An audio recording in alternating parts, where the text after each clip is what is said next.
Hi friends, welcome to Alivela vlogs. ఈరోజు bagara rice ఎలా prepare చేసుకోవాలో చూద్దాం.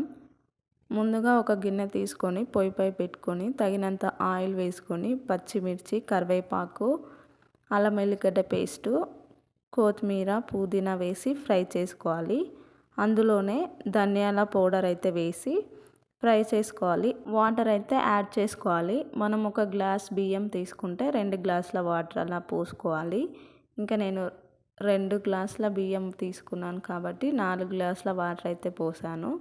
ఆ తర్వాత అందులోనే రుచికి సరిపడంత ఉప్పు కూడా వేసి కొంచెం గరం మసాలా వేసి ఎసరు వచ్చిన తర్వాత మనం ముందుగా నానబెట్టుకున్న బియ్యంనైతే యాడ్ చేసుకోవాలి. బియ్యంలో వాటర్ అయితే లేకుండా చూసుకోవాలి. మళ్ళీ అలాగే వేస్తే ఎసరు ఎక్కువయ్యి అన్నం మెత్తగా అవుతుంది. ఒక జల్లెడతో జల్లించుకొని బియ్యంనైతే వేసుకుంటే బెటర్. ఇంకా బియ్యం వేసుకున్న తర్వాత ఒకసారి కలిపి ఉడికించుకుంటే ఎంతో రుచికరమైన బగారా రైస్ అయితే ready. Please subscribe to my channel friends.